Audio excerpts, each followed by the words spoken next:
اللهم صل على محمد طب القلوب ودوائها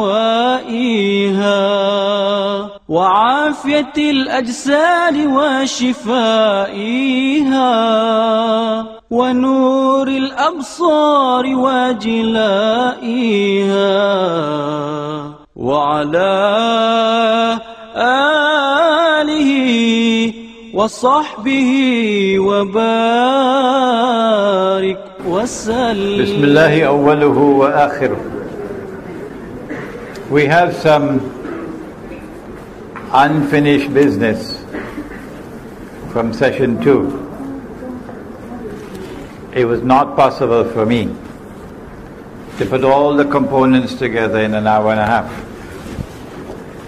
So without your permission, I decided to take out a certain part of it and relocate it into session 3. And I hope that you would approve of my decision. We ended with that verse from Surah Al-A'raf, بعد أعوذ بالله من الشيطان الرجيم وإذ تأذن ربك ليبعثن عليهم إلى يوم القيامة من يسومهم سوء العذاب. And your Lord God has declared that He will now raise, ba'atha, send against them, Banu Israel in particular, those who will inflict upon them until the last day the worst possible punishment. Su' al-azab. Who are they who are now going to be raised? And when we have understood who are those who are going to be raised, we will understand the reality of the world today. We'll be able to anticipate events that are going to come tomorrow, and we'll then be able to deal with guidance and strategy. The Prophet ﷺ came upon companions of his who were sitting talking amongst themselves. And he asked, what are you talking about? And they said, we are talking about the signs of Akhiru Zaman, the Sa'ah. And then he replied in an answer which is located in Sahih Muslim, that the last hour will not come until, and he mentioned 10 signs. And if I had you as my class, then I could say no dinner for you until you memorize all 10. So you got in the way. These 10 signs have not been given to us in the chronological sequence in which they will occur. No. So not because I mentioned Dajjal first, does it mean that this is the first to occur. The 10 signs are, number 1, Al-Masih al-Dajjal. Al-Masih is Nabi Isa alayhi salam. Al-Masih al-Dajjal is the false Messiah, the one who will seek to impersonate the true Messiah. The Christians call him the Antichrist.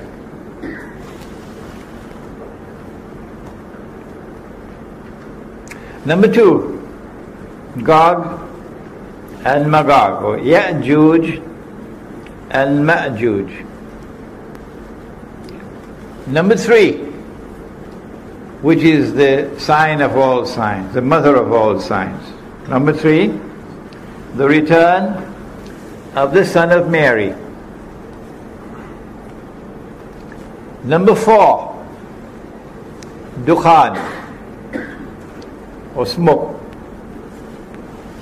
Number 5, dabbatul ard, beast or a creature of the ard. Ard means the material universe. Ard means the earth. Ard means the land. Al-Ardul Muqaddasa, the Holy Land. So Dabbatul Ard could be a beast or a creature of the material universe, a beast or a creature of the earth, a beast or a creature confined to the Holy Land, located or tied with the Holy Land. You make your choice. But when the Quran speaks about the beast, it says, and again we have another problem here with punctuation. The punctuation did not come with Jibreel alayhi salam. So in nearly every single copy of the Quran that you put your hands on, you see tukallimuhum, tukallimuhum, that the beast will speak to them. Whereas if we change the i'rab, it will become taklimuhum, will wound them. A beast will wound people. The context is clearly in favor of the second reading rather than the first. Number 6, that the sun would rise from the west.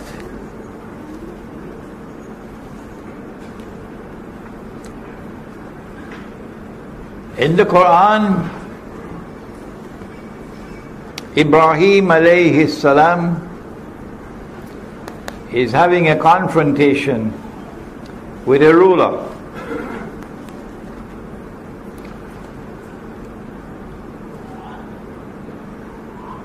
And the ruler says, "Why should I worship your Lord?" And Ibrahim alayhi salam says, "My Lord gives life and takes life." So the ruler said, "But so do I. So do I."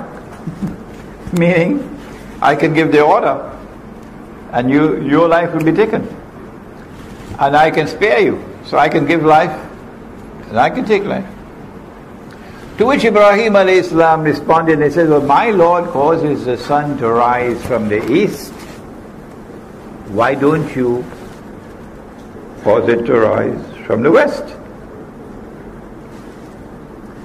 My Lord causes the sun to rise from the east. If you are truthful, why don't you cause it to rise from the west? So the true sunrise is a sunrise from the east, and a false sunrise would be a sunrise from the west. But Allah also says in the Quran, "La tabdila li khalqillah," that there is no change in Allah's creation. And so we get the scientific principle of the uniformity of nature. Hadith says that the sun will rise from the west. And now we are inundated. The emails keep coming regularly about some gravitational change in the polar structure of the world, and scientific terms Hussein doesn't understand. And they've been coming after me, struggling and struggling and struggling. I don't know who is paying them to do it, to convince me that the sun is actually going to rise from the west, literally. And that's what the hadith says, it's going to rise from the west, literally. And my response is, if that's your belief, well, so be it. I'm afraid I don't agree with you. Would you kindly allow me to hold on to the Quran? The Quran tells me, and my eyes also tell me, that the sun rises from the east.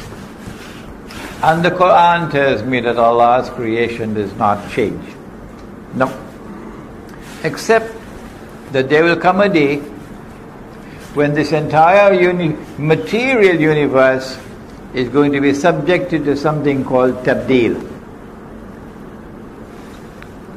And it will be transformed into something which will be غَيْرَ الْأَرْضِ وَالسَّمَوَاتِ.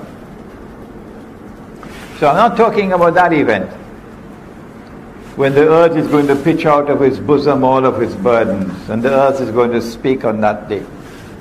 We're talking about previous to that event. The sun is going to rise from the east in accordance with the Quran, not from the west. And so I understand it to be symbolic language, not to be literally understood. But you don't have to accept my view. No. However, it'll be so nice of you if you respect me. Respect me to allow me to hold the view I want to hold, and don't push it down my throat. I don't do that to you, do I? So you don't do it to me. So number 6, that the sun would rise from the west. And I understand that to be that the world is going to experience what is in fact a false sunrise. A new world order coming into being, which will be exactly opposite to one that Allah created. Exactly opposite in everything to what Allah has ordained. And I say that world has already come into being. Yes. It's modern Western civilization, which today has taken control of the world. But you don't have to accept my view, and let's not argue over it. Number 7, 8, and 9. 3 khusuf, plural of khas. 3 earthquakes. But these are not just earthquakes. These are movements of the earth which will cause a sinking of the earth. And the earth will swallow what it swallows. One in the east, one in the west, and the third one in Arabia. And number 10, that a fire will come out of Yemen. We have anyone from Yemen? No one from Yemen? Okay. A fire will come out of Yemen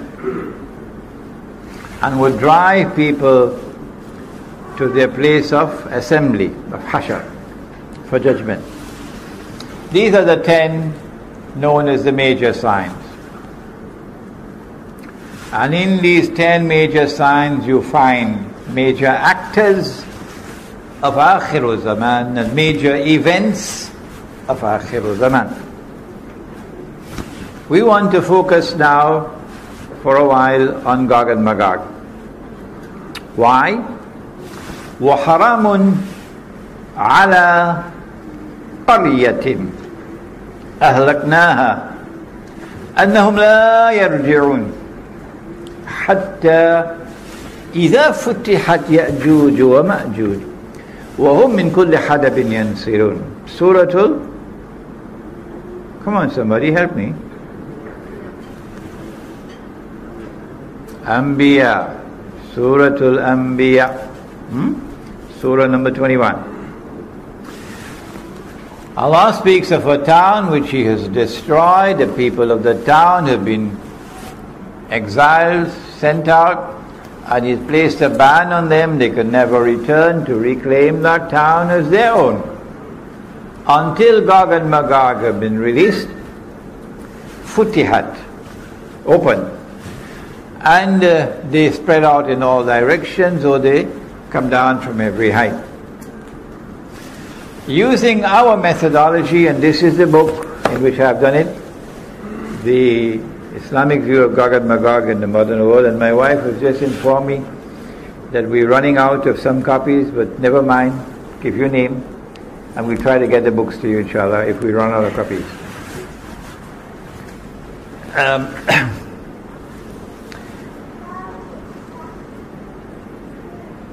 When Gog and Magog are released, and they descend from every height or they spread out in all directions, then you'll find these people returning to this town to reclaim it as their own. And using our methodology, we came to the conclusion that the town is Jerusalem. And therefore, when you see Banu Israel being brought back to the Holy Land to reclaim it as their own, which they have done today, then there must be an explanation for that. And this is our explanation. The Quran says about itself in Surah An-Nahl, Surah number 16, it says, بعد أعوذ بالله من الشيطان الرجيم ونزلنا عليك الكتاب تبيانا لكل شيء وهدى ورحمة وبشرى للمسلمين. And we have sent down this book, the Quran,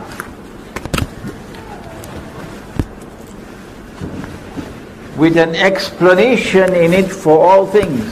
تبيانا لكل شيء. This is a book which explains all things. It doesn't tell you how to fry fish, because you don't need that guidance from Allah. But all those things wherein you need guidance from Allah, Allah provides the answers. Banu Israel were driven out of the Holy Land 2,000 years ago or more. And for 2,000 years they lived in exile. Today, after 2,000 years, they have returned to the Holy Land and reclaimed it as their own. And today I ask, as I have asked again and again the scholars of Islam, I even mention, I don't normally call people by their names, but I even mention the name of Dr. Yusuf Qaradawi in a public lecture to send a message. Please, is this happening by accident?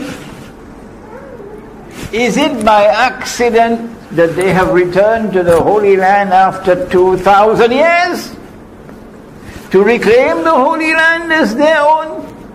Is it by accident that they have restored a state of Israel in the Holy Land?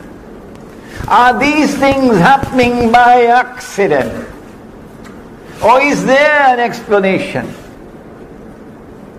And if there is an explanation, tell us what it is. But they won't answer me. They won't answer me. The scholars of Islam will not answer me. No. I say there is an explanation. And the explanation is in the Quran. The town is Jerusalem. And so when you see Banu Israel being brought back to the Holy Land, it is these two ayat of Surah Al-Anbiya which explain that it is Gog and Magog who have brought them back. And so Gog and Magog control power in the world. This is my explanation that I have found in the Quran. What is yours? No matter what I do, no matter how softly I speak, no matter how loudly I shout, they will not answer me. This is the world of Islamic scholarship today. It's a pity they will not answer me. But time is running out for them. Events are unfolding. And so now we turn to the study of Gog and Magog. And we don't have time today to do an exhaustive study, but we turn to Surah Al-Kahf of the Quran. وَيَسْأَلُونَكَ عَنْ ذِي الْقَرْنَيْنِ قُلْ سَأَتْلُ عَلَيْكُمْ مِنْهُ ذِكْرًا. The rabbis were in Medina, And the Quraysh sent a delegation to find out from them, how can we tell whether this man, Nabi Muhammad ﷺ, is indeed a prophet? The rabbi said, ask him 3 questions, which only a prophet can answer. And Allah subhanahu wa ta'ala is sending the answers to the 3 questions. One of the questions was, ask him about the great traveler. Ask him about the great traveler who traveled to the 2 ends of the world. The second question was, ask him about the ruh. The third question, ask him about the young man of old who had a strange story in a cave. In answering the questions, Allah subhanahu wa ta'ala repeats the question and then gives the answer. And so you see how it begins, وَيَسْأَلُونَكَ عَنْ ذِي الْقَرْنَيْنِ. Question 2, وَيَسْأَلُونَكَ عَنِ الرُّوحِ. And they question thee about the ruh, the soul. But question 3, no repetition of the question. وَيَسْأَلُونَكَ عَنْ. No. Why not? Everything that happens in the Quran happens for a particular purpose. And for those who are observant and who think and ponder, there are lessons to be learned. So with question 1, ask him about the great traveler who traveled to the 2 ends of the earth.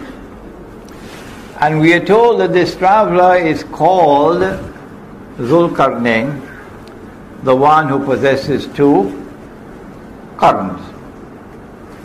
And qarn can mean a horn, so qarnain will be 2 horns.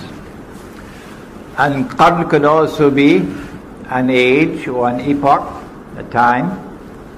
So qarnain will be 2 ages. So this is a man who is either of 2 horns or impacts upon 2 ages. قُلْ سَأَتْلُ عَلَيْكُم مِّنْهُ ذِكْرًا. I am going to tell you something about him which must be remembered. إِنَّا مَكَّنَّا لَهُ فِي الْأَرْضِ وَآتَيْنَاهُ مِنْ كُلِّ شَيْءٍ سَبَبًا. Behold, we established him on earth securely, with the power and with the means, with the capacity and the knowledge and the right means to achieve anything that he might set out to achieve. And so surely a superpower, not an ordinary power, a superpower. فَأَتْبَعَ سَبَبًا. And so he chose the right means now to do what he wanted to do.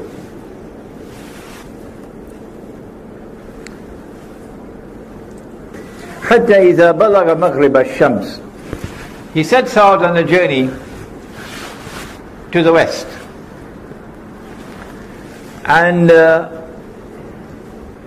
he reaches a place where the sun is setting.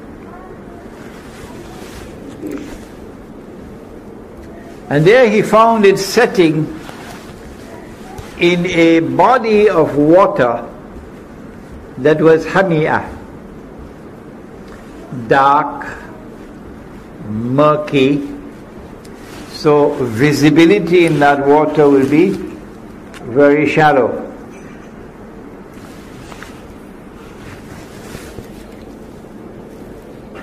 And there he came across a people, and then Allah subhanahu wa ta'ala now wants to teach a lesson. Zulqarnain possesses power to do whatever he wants to do. But Zulqarnain also has faith in Allah. When power rests on the foundations of faith, how will power be used? So Allah subhanahu wa ta'ala says to Zulqarnain, قلنا يا ذا القرنين إما أن تعذب وإما أن تتخذ فيهم حسنا. You have a choice to use your power either to punish or to reward. Treat them nicely. How are you going to use your power? Next verse. Zulnakarnain then responds and says, those who are committing acts of wickedness, zulm, oppression, I will use my power to punish them. And when they return to you, you will also punish them. And so the perpetrators of injustice and oppression and wickedness will be punished both here and there. And so there will be an essential harmony between this world here under and that world above. Okay? But those who are righteous in conduct, I'm going to treat them well and reward them and only give them that which is easy for them to fulfill. And so when power rests on the foundations of faith, power will be used to punish the oppressor, and power will be used to support and to help and to reward those who have faith and who are righteous in conduct. That is what the world could have been if we had followed the Quran. That is what the world could be like if you follow the Quran. Is it possible for us to identify that body of water? If we can, we'll be on the way to locating the geographical location of the area in which we're talking about. We're going to do that in a moment, inshallah. Then Zulkarnain set off on the second journey now, and he's going to the rising of the sun. And when he had traveled to the distance that he could travel, the Quran does not tell us how far it was, he came upon a people, لَمْ نَجْعَلْ مِن دُونِهَا سِتْرًا, a people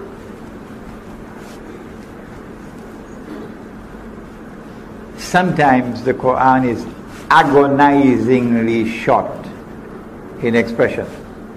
Agonizingly. Only 4 or 5 words. That's all that you have. لَمْ نَجْعَلْ لَهُمْ مِن دُونِهَا سِتْرًا. We have not provided for them as a covering other than its covering. Covering from what? Who are they?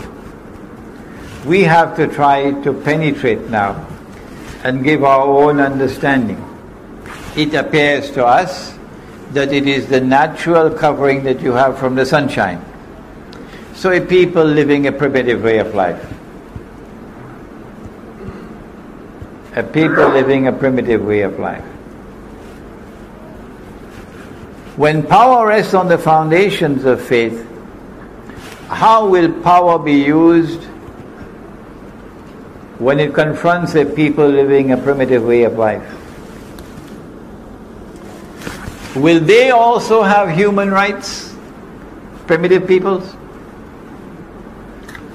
Or do they have less than rights that others have? Suppose you have a whole basin of oil underneath there, and this oil company has located and discovered this huge basin of oil, billions of barrels of oil underneath there. But above, it's the primitive people living this primitive way of life. Which takes priority? The rights of exploitation of the oil, or the rights of the people to live on this stuff? The false sunrise says the oil is more important. So take the people and ship them to Siberia. People are not important. You can dispense with their rights. power is used to exploit the resources of the earth for our benefit. But not Zulkarnain. كذلك. Even it's only one word. That's all. One word. كذلك. وقد أحطنا بما لديه خبرا. Allah uses one word to respond. كذلك. وقد أحطنا بما لديه خبرا. And Zulkarnain, we understood, Allah understood why he acted in the way that he did. He left them as they were, undisturbed, indicating that the human rights of even the most primitive of all people take precedence over Aramco. The human rights of even the most primitive of all people. And he left them as they were. And then he went on to the third journey, which is verse number 92. They had asked of only 2 journeys to the 2 ends of the earth. But Allah knew that they wanted to know whether Nabi Muhammad ﷺ knew about the third journey. That's why they only asked about 2. And Allah is now giving a third answer. Having given the first and the second, He now goes to the actual target of the question, which is the third journey. And it is on the third journey that you come to one of the major signs of Akhiru Zaman, which was the target of the question. They wanted to know whether Nabi Muhammad ﷺ knew about Gog and Magog. And so now he travels in the third direction. إِذَا بَلَغَ بَيْنَ السَّدَّيْنِ. He comes to a place between a pass between 2 mountain ranges. On this side are mountains, on this side are mountains. And in between there is a pass. Can we locate geographically where we're talking about? Is it possible? A pass between 2 mountain ranges. And there he came across a people, لَا يَكَادُونَ يَفْقَهُونَ قَوْلًا. He came across a people whose language he could not understand. Because their language was unique. Their language had no connections with other language in that region.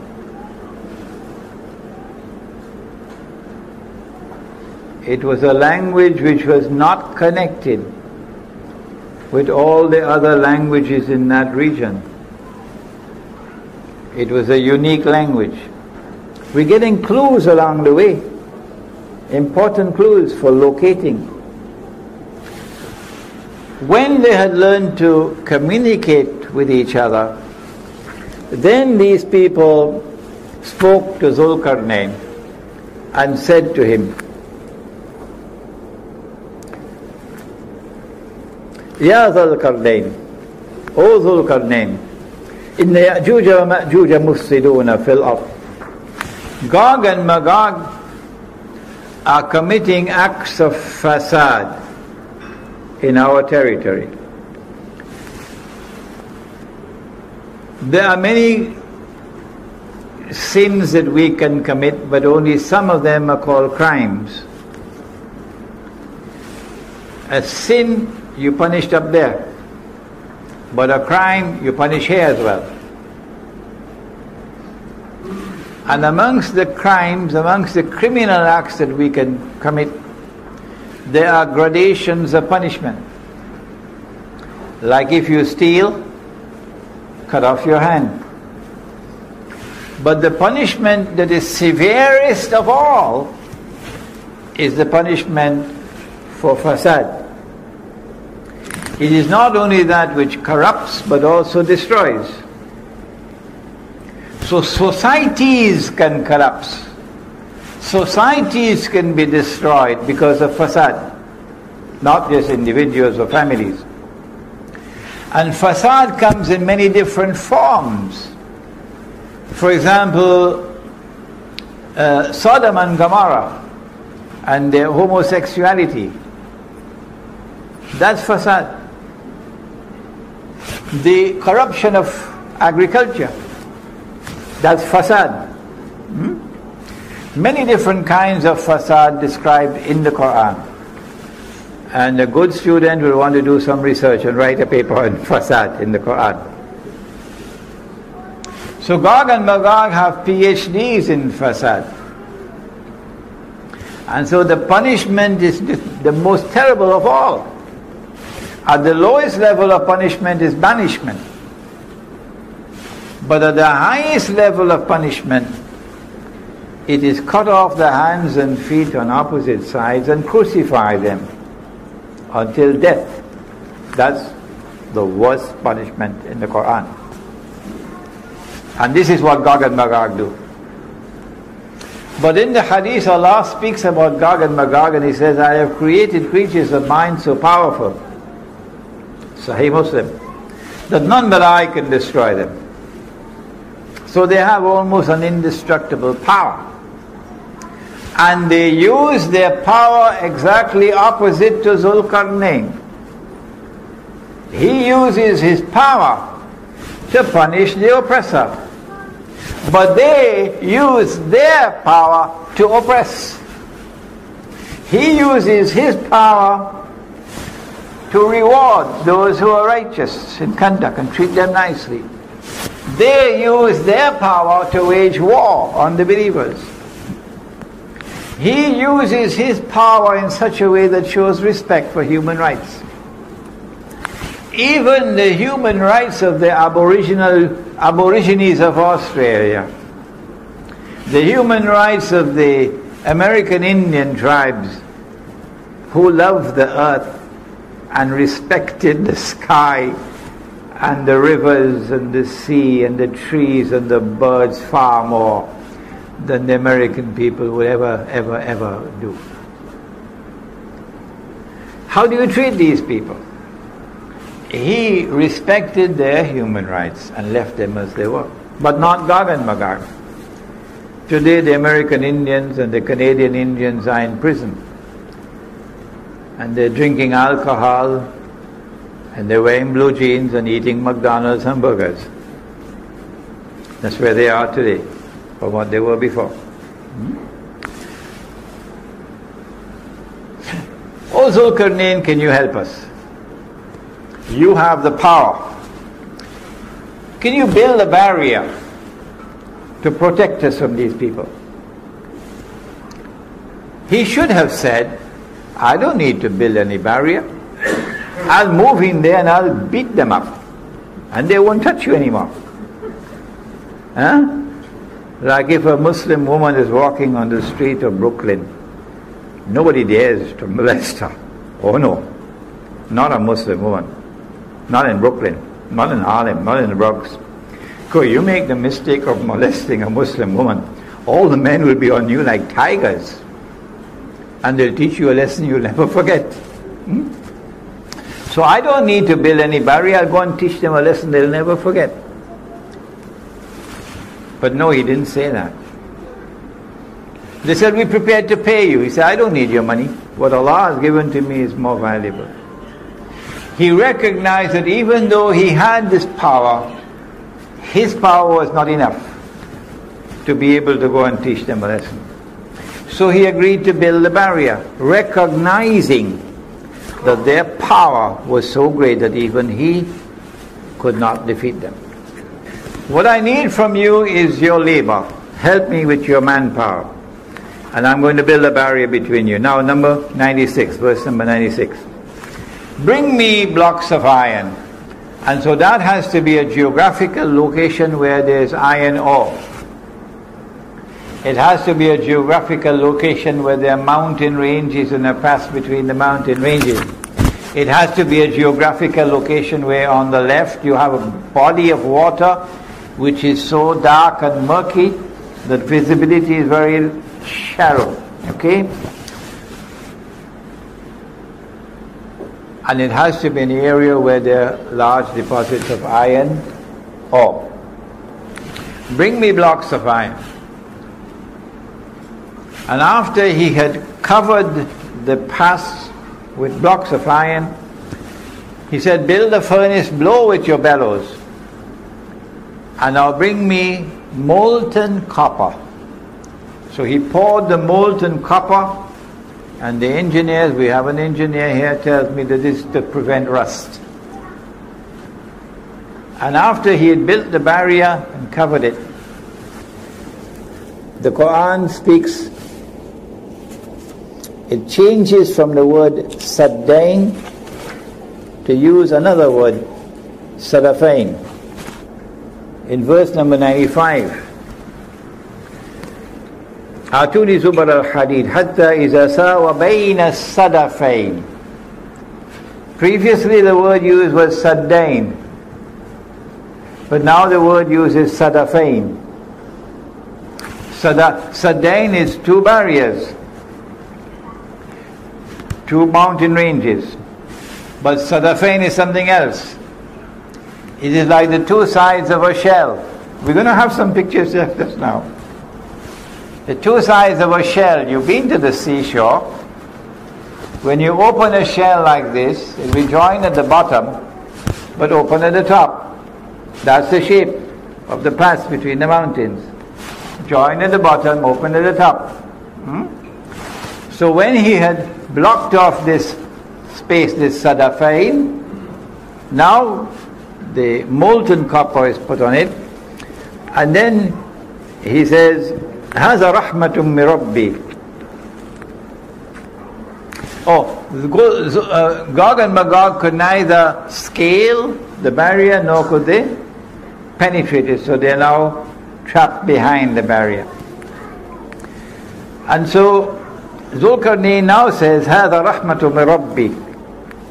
This barrier is constructed in consequence of Allah's kindness and grace.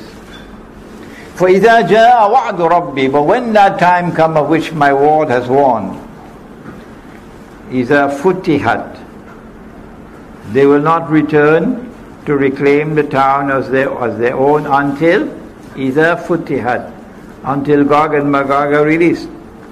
When that time comes for Gog and Magog to be released, so that Banu Israel are to be brought back to the Holy Land, جِئْنَا بِكُمْ لَفِيفًا, brought back as a motley crowd. At that time, جَعَلَهُ دَكَّا, Allah is going to bring down this barrier and it become dust.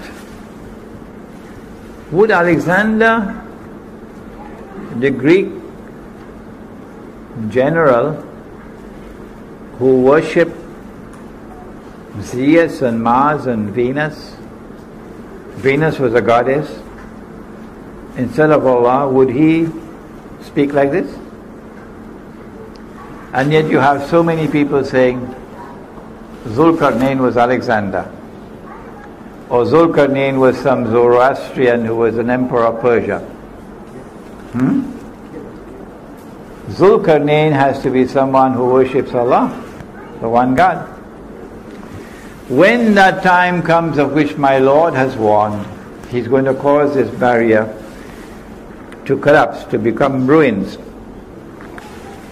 And then at that time, وَتَرَكْنَا بَعْدَهُمْ يَوْمَئِذٍ يَمُوجُ فِي بَعْضٍ. Allah will then cause Gog and Magog, it seems, to surge against each other like waves crashing against each other.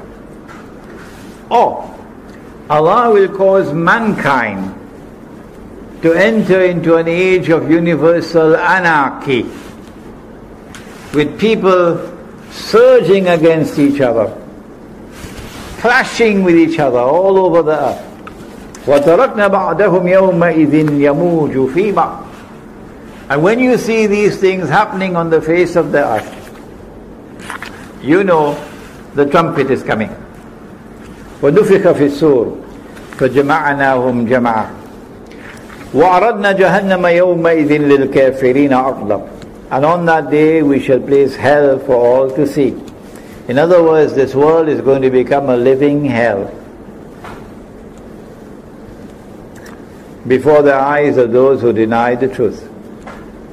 الَّذِينَ كَانَتْ أَعْيُنُهُمْ فِي غِطَاءٍ عَنْ ذِكْرِي وَكَانُوا لَا يَسْتَطِيعُونَ السَّمْعَ. They are those whose eyes have been veiled against any remembrance of Allah. They could not bear to listen to the voice of truth. And then finally, this verse has to be included in the passage. أَفَحَسِبَ الَّذِينَ كَفَرُوا أَن يَتَّخِذُوا عِبَادِي مِن دُونِي أَوْلِيَاءَ إِنَّا أَعْتَدْنَا جَهَنَّمَ لِلْكَافِرِينَ نُزُلًا. Do they who reject the truth, do they perchance believe that they would succeed in embracing my true servants who worship me to become their awliya, their friends and their allies, while excluding me? And thus to trap them in the world which will become a living hell. Verily we have readied hell, Jahannam, to welcome all those who deny the truth. This is the passage of the Quran that introduces the subject of Gog and Magog. Now let's turn to the pictures and see whether we can locate. This is the Caucasus Mountains here, the white being the snow. And on the left side there is a body of water which is so dark and so murky with so much algae in it that it has been given a name. And that name has been there with it for many, many, many years. Even the time of Ibn Kathir. It's called the Black Sea. It's called the Black Sea. Why? Because it is so dark. If you go to the Mediterranean Sea and you're on a ship, you could see several meters underneath the water. But if you go to the Black Sea, you'd hardly be able to see more than 1 meter underneath the water. Ibn Kathir recognizes this to be the sea mentioned in the Quran as Hamiyah. On this side of the Black Sea is the Caspian Sea. And in between the Caspian and the Black Sea is this body of land. So we say that Zulkarnain is traveling in that direction to the west, and then in this direction to the east. And incidentally, the Caspian Sea was destined to hold a huge basin of oil. A huge basin of oil underneath the Caspian Sea. The Caucasus Mountains are an unbroken range of mountains from that end to this end.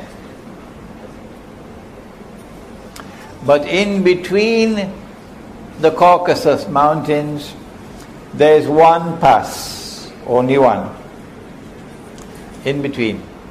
It's called the Dariel Gorge. Let's see if we have photographs of that. Here we are, the Caspian Sea, you can see it here. The Black Sea out there, that's Turkey. This is Syria, this is Iraq, this is Iran. And further south is the Holy Land. Next.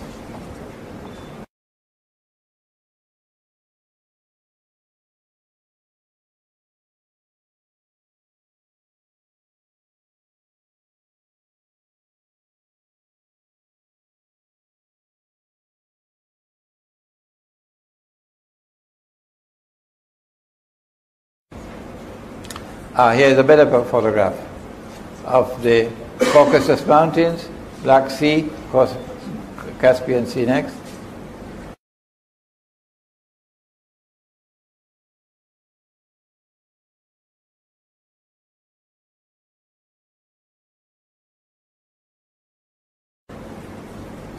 the Black Sea. You could see how black it is. And I have this photograph in my book, Gog and Magog. The Russian fleet, nuclear-powered Russian fleet, is over here.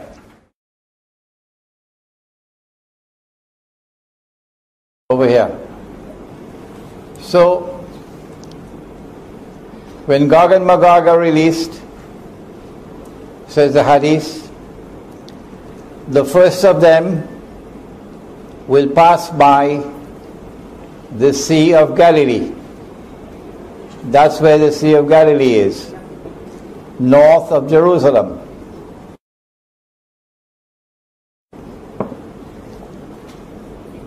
The Sea of Galilee is north of Jerusalem. And Gog and Magog are heading for Jerusalem. The word Jerusalem does not occur in the Hadith. It's the word Baitul Maqdis. So Gog and Magog are going to come down. The word Baitul Maqdis is actually there in the Hadith. Gog and Magog are going to come down to Baitul Maqdis. And in the process of going to Baitul Maqdis, they're going to pass by the Sea of Galilee. So they're coming from the north. They're coming from here. Alright? So Zulkarnain travels this way and then this way. And in between is the passage. See if you can find that. The passageway between. Here we are. There is the gorge, and there is one side, and there's the other side. And it's like an open shell. See, the Quran is describing this Sadafain. There they are again, the Sadafain. Go ahead. Oh, terrible. An open shell. No, this is better than the one I have in my book. The one in my book is really ugly.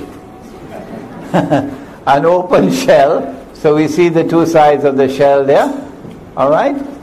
So previously the Quran had used the word Sadain, but now it uses the word Sadafain. The two sides of an open shell like that. Go ahead.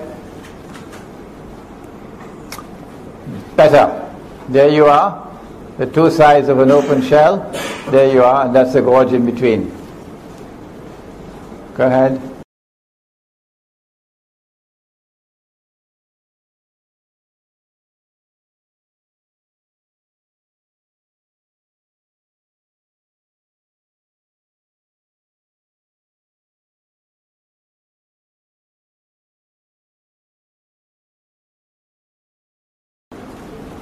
Okay, Black Sea, Caspian Sea.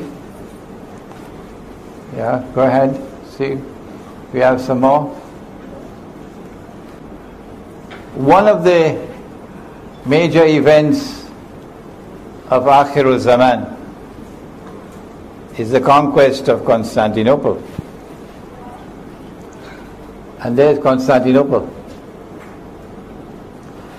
Mustafa Kamal insists that the name is Istanbul, and if you use the name Constantinople, you can be arrested. And the Turkish post office will not accept any mail with the name Constantinople, because he wants us to believe, and the Ottoman Islamic Empire wants us to believe, that the conquest of Constantinople prophesied by Nabi Muhammad already occurred in 1453. Wrong. The conquest of Constantinople is still to occur. And the reason why the conquest of Constantinople takes place after the Malhama, and maybe in the fourth session we can deal with Malhama. The conquest of Constantinople is important. Why? Because Eastern Christianity did not form an alliance with the Jews. Western Christianity did. Eastern Christianity is Rome of the Quran. And Nabi Muhammad ﷺ said that we Muslims are going to form an alliance with Rome. That alliance is important because the major force that faces Israel, the major threat to Israel, comes from Russia. The Russian nuclear-powered navy is here. Russia's navy cannot use this area over here in the winter time because it's all snow and ice. So for the Russian navy to get into the Mediterranean, this is the path. And NATO controls Istanbul, Constantinople, on behalf of the Anglo-American Zionist Alliance. And before NATO, it was the Ottoman Empire that controlled this on behalf of Britain and France. And it was the Ottoman Empire which was waging holy war on Eastern Christianity, on behalf of Western Christianity. And so the conquest of Constantinople has to take place so that the Russian fleet can get out of the Black Sea and come here. So we have, I believe, established for you the geographical location of Gog and Magog. A people who are located behind the barrier. Behind the barrier, on that side of the Caucasus, were the Khaza, a tribe of people who converted and became Jews. Must have been on a Sunday morning. And some of them converted from Judaism and became Christians. Must have been on a Sunday evening. So you have Khaza who are Jews, and you have Khaza who are Christians. But they did not become Jews because of religious conviction. They became Jews as a matter of political convenience. So they don't particularly care for Torah and for the laws of diet and so on.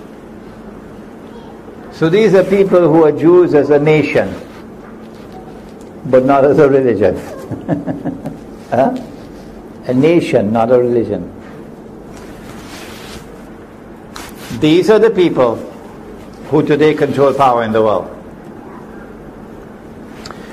Now I have to make a confession. In this book, I came to the conclusion that Gog and Magog are the two rival powers in the world today.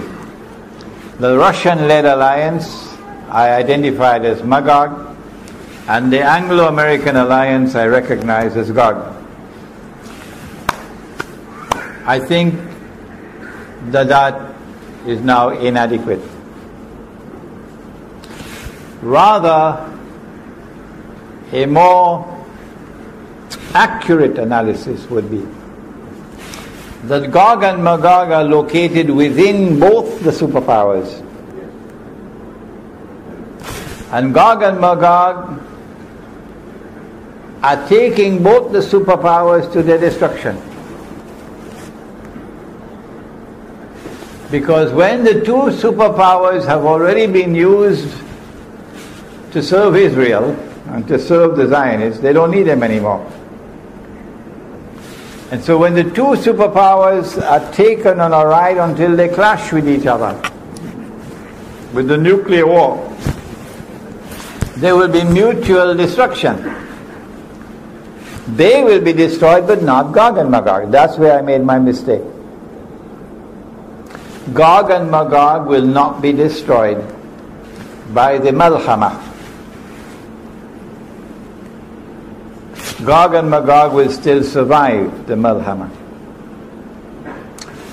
And Gog and Magog are now going to use their power to ensure that Israel rules the world. And it is only when Nabi Isa alayhi salam returns, which is long after the Malhama, only then will Gog and Magog be destroyed. So when you read this book, I'm going to have to put in an extra paragraph or so now to give this additional explanation. Now, The Prophet ﷺ also spoke about Dajjal, that Allah had created a being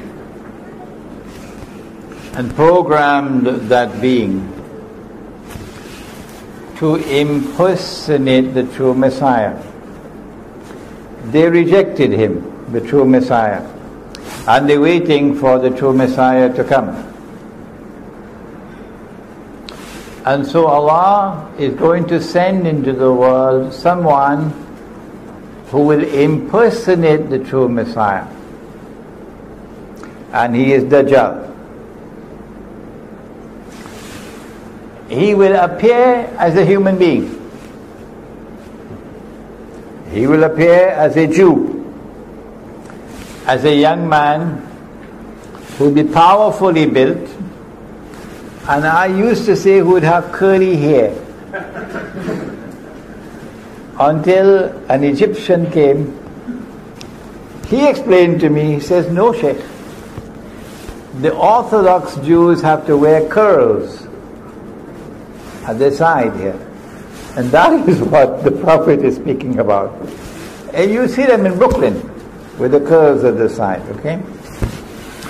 So he would be a human being. He would appear rather as a human being.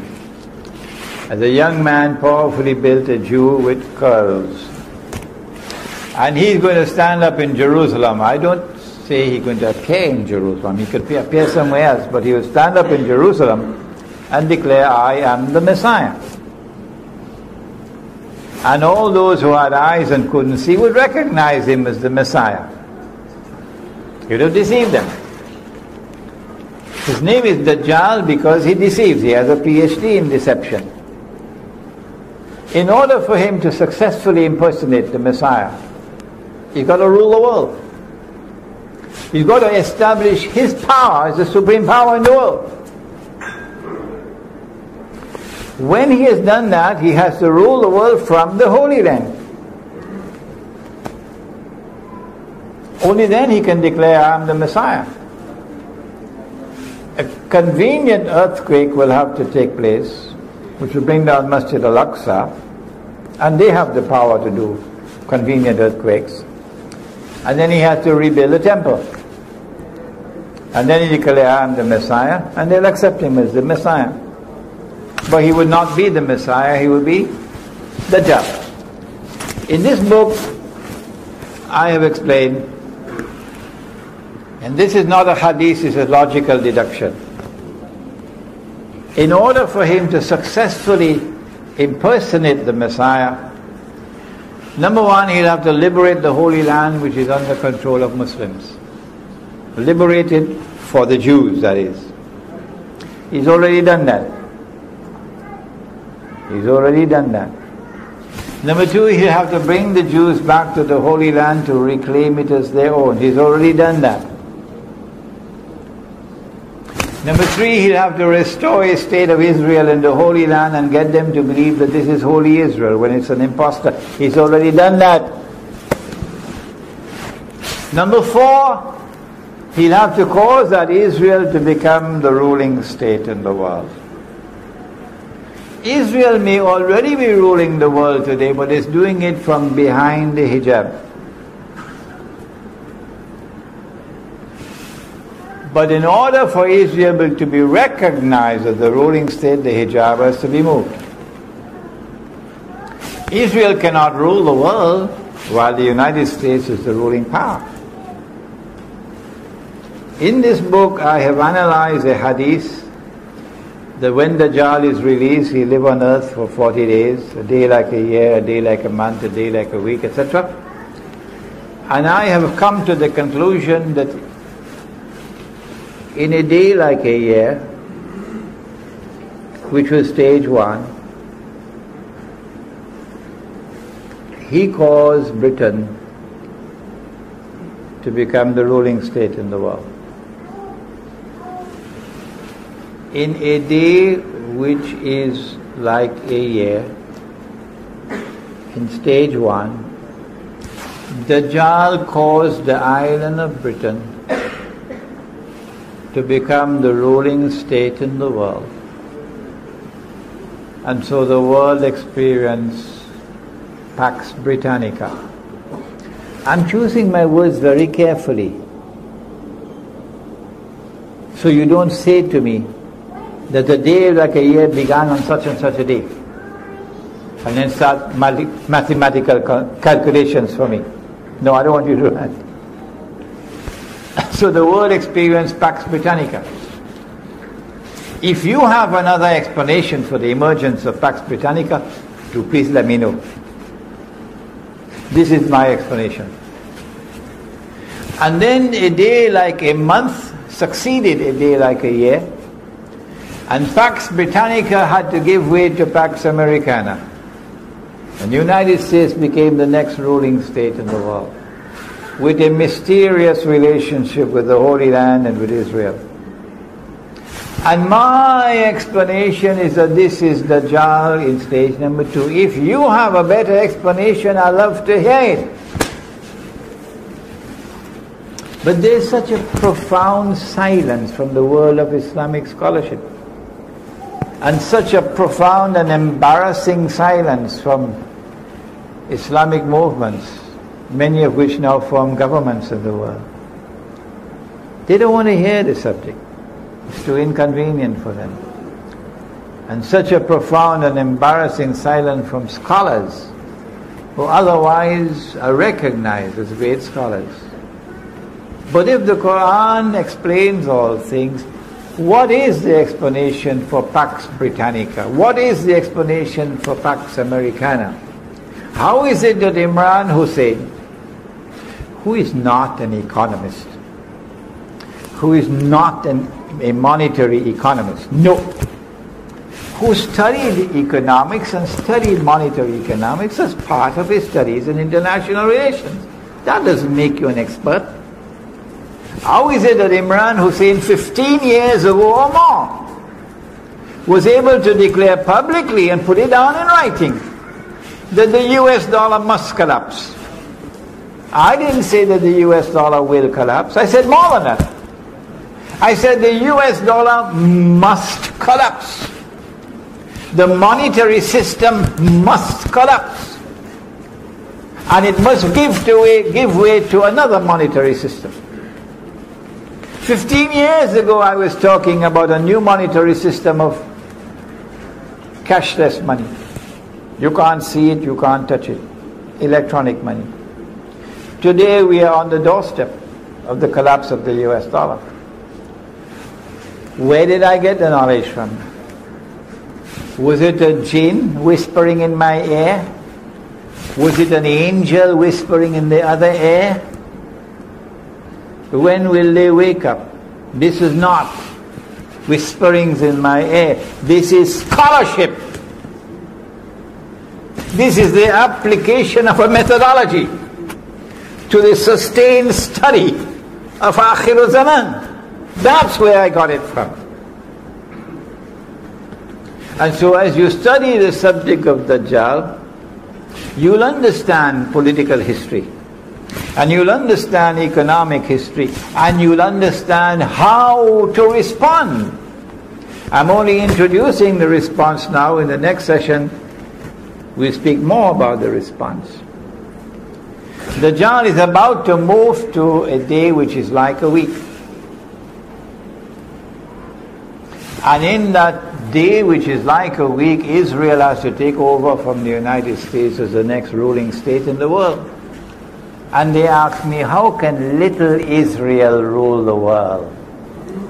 And I say to them, you dumb. Is there any American politician in the ruling state in the world today who has any kind of a hope to win an election if he stands up against Israel? You dumb. Israel controls the United States of America. And the President of Israel, or the Prime Minister, Ariel Sharon, he said that. We control the United States. He said it publicly.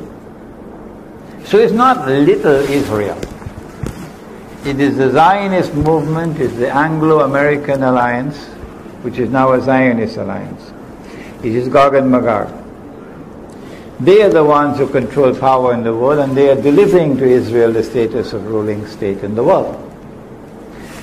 In order for Israel to rule the world, it has to rule over the Arabs. And so you had the first Arab Spring 100 years ago. You've got to study history. This is not the first Arab Spring. The first Arab Spring was 100 years ago.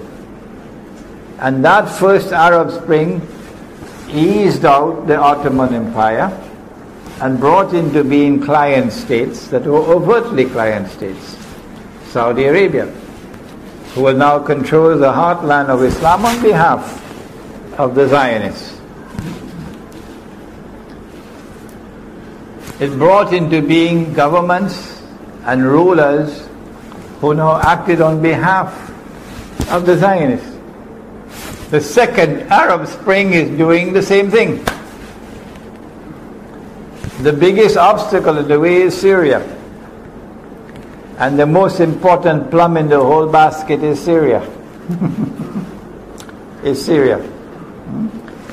And in order for them to rule the world, they got to rule over the Arabs. To rule over the Arabs, you have to decimate the Arabs. You can't have so many Arabs, there are too many Arabs. And so, وَيْلٌ لِلْعَرَبِ مِنْ شَرٍ قَدْ اقْتَرَبَ, said Nabi Muhammad alayhi salatu wasalam. Woe unto the Arabs, because of a great evil which is going to come upon them. It's close, Gog and Magog. And he prophesied that the Arabs are going to be wiped out by plague.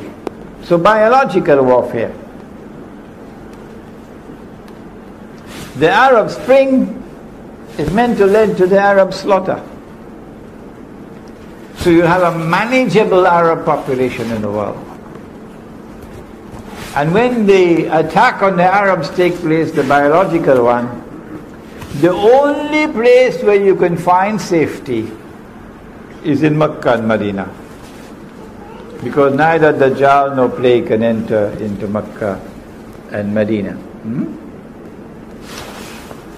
When Israel rules the world, it will be for a day which is like a week, a short period of time. And that will be the time of the most intense oppression for Muslims. At the end of that day, which is like a week, we're going to experience the emergence of Dajjal in person. But before Dajjal can appear in person, two things must occur.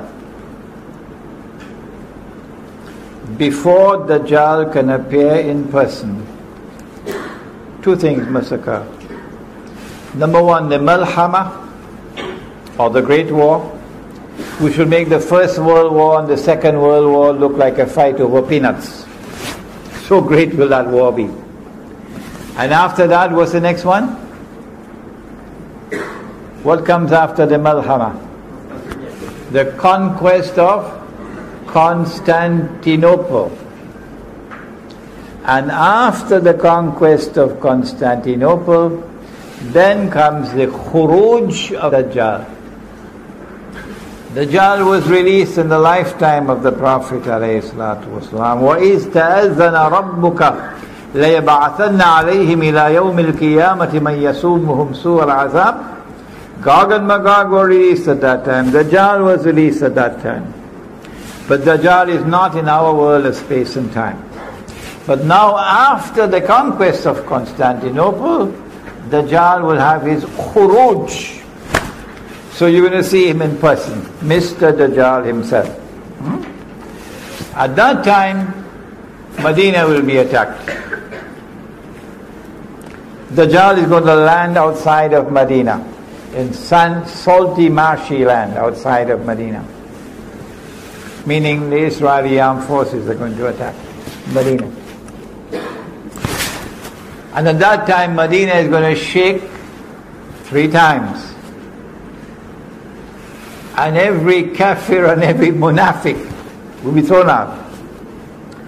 So they're going to be kuffar in Medina and munafiqun. And they're going to join Dajjal.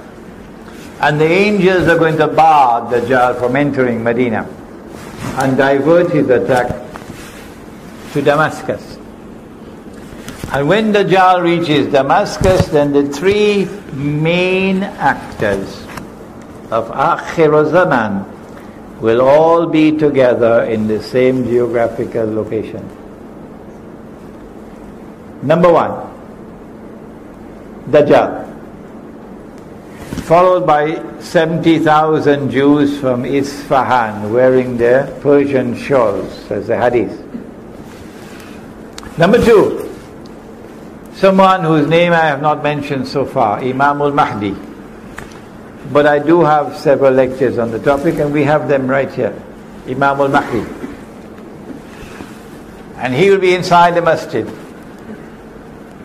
and Dajjal will be outside, the time of Salat. The first time the Messiah came, Allah appointed someone to positively identify the Messiah. Who was he? John the Baptist. The second time that the Messiah comes, Allah appoints someone to positively identify him. Who is he? Imam al-Mahdi. John the Baptist said, here he is, there's the man you've been waiting for, this is the Messiah. Pointing to his cousin, Nabi Isa alayhi salam. Imam al-Mahdi is about to lead the Salat when Dajjal comes, Nabi Isa alayhi salam comes down from the sky with his hands resting on the wings of two angels. And as he comes down in the masjid, the Imam will say, this is the son of Mary. This is Nabi Isa alayhi salam.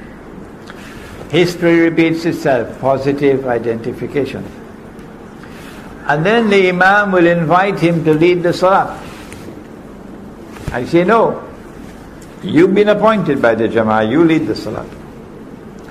And he will pray with us in accordance with the Sharia, which came to Nabi Muhammad alayhi salatu wasalam. It is after the Salat is over that he say, open the gates, because the masjid is barricaded. And Dajjal is outside. And Imam al-Mahdi is inside. And Nabi Isa alayhi salam is inside. The three main actors of Akhir Zaman in one place. Damascus.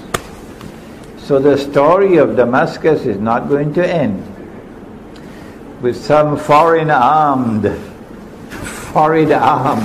and foreign finance people overtaking the country on behalf of the Zionists. The story of Damascus will end only on that day. As he opens the gate and Dajjal sees him, Dajjal is going to melt like salt melts in water. And he's going to flee. Running. Today they're stamping their feet on the earth as bloody oppressors. But tomorrow they're going to be running. Yes, tomorrow they're going to be running. So good news for Gaza, hold on. Tomorrow they're going to be running. And Nabi Isa alayhi salam will pursue him and overtake him in a place called Lud and kill him. It is my opinion that when he is killed, he's going to pass into non-existence. Because he was programmed to act as he did. So he doesn't have to stand before Allah for judgment and to answer for his conduct and to be rewarded or to be punished. No, because Allah created him as a special creation. قُلْ أَعُوذُ بِرَبِّ الْفَلَقِ مِنْ شَرِّ مَا خَلَقَ. An evil creation to test mankind and to punish mankind. How do we respond to the awesome facade of Gog and Magog? And how do we respond to the oppression of the Dajjal? My answer is, you can't beat them. This is a sinking ship.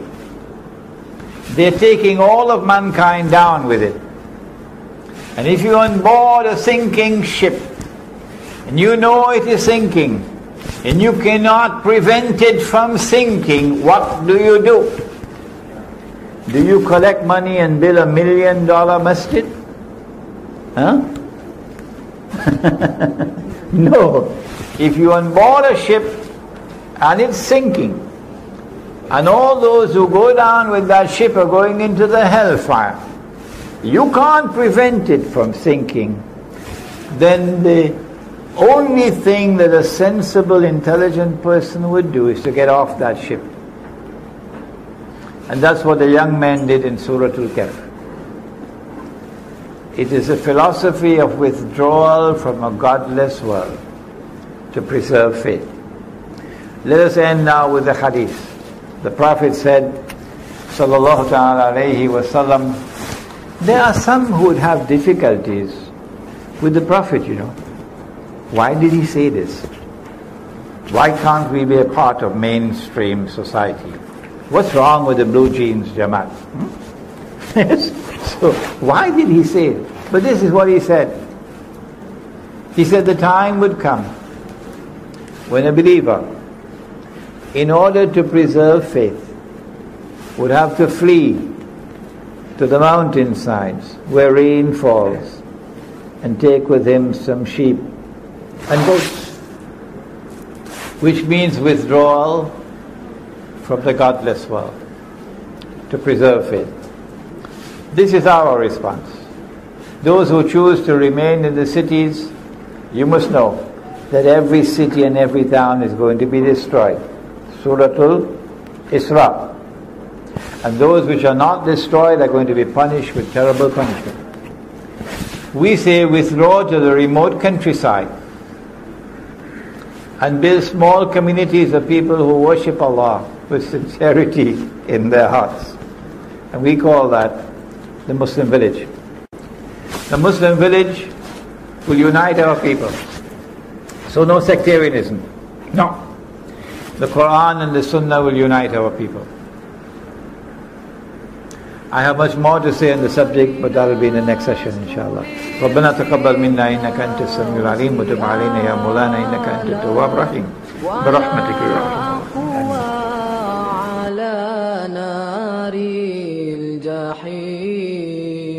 الله فهب لي توبة واغفر ذنوبي فإنك غافر الذنب العظيم.